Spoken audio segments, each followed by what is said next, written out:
Nomor 3, pelayaran pantai yang dilengkapi angkatan perang untuk mengawasi para pedagang Maluku agar tidak menjual rempah-rempah kepada pedagang lainnya, dan jika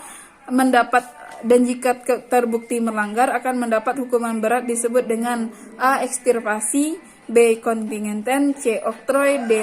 Hongitohten, atau E. Priangerstersel. Kita bahas satu-satu. Ekstirpasi itu hak untuk menebang pohon. Kontingenten itu pajak wajib. Oktroy itu hak istimewa. Jawabannya di sini yang D. Hongitohten itu pelayaran untuk mengontrol kegiatan perdagangan rempah-rempah. Yang E. Priangerstersel itu adalah tanam paksa kopi di daerah Priangan.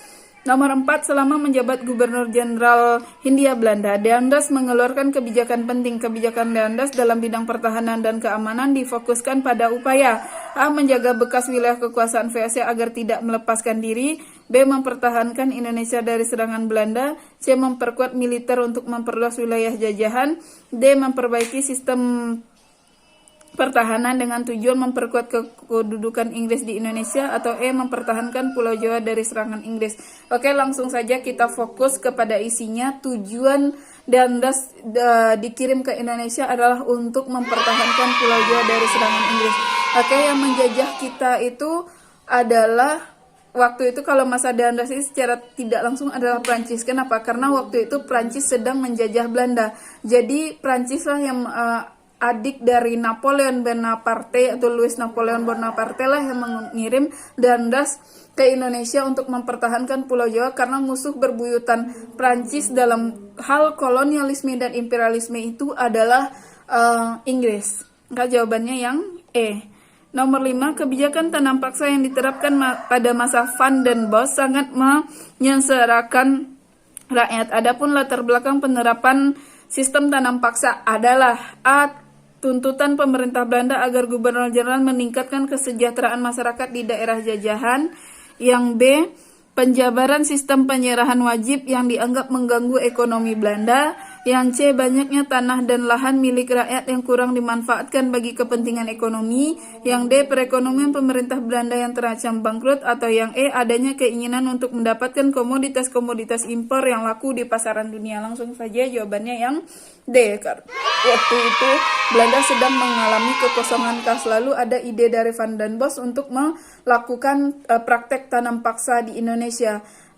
Di lain sisi Belanda juga sedang perang dengan Belgia. Di sisi lain juga banyak biaya yang sudah dikeluarkan untuk meredam perlawanan rakyat Indonesia.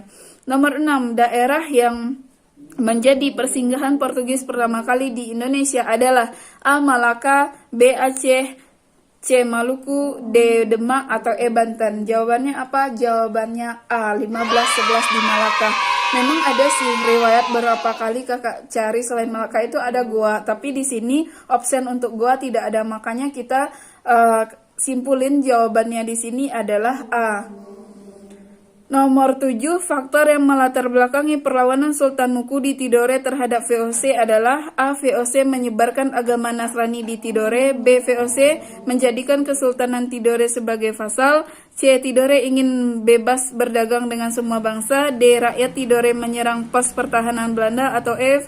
VOC memonopoli perdagangan pala di Tidore. Jawabannya langsung saja yang B, yaitu VOC menjadikan Kesultanan Tidore sebagai vasal. Vasal artinya daerah jajahan.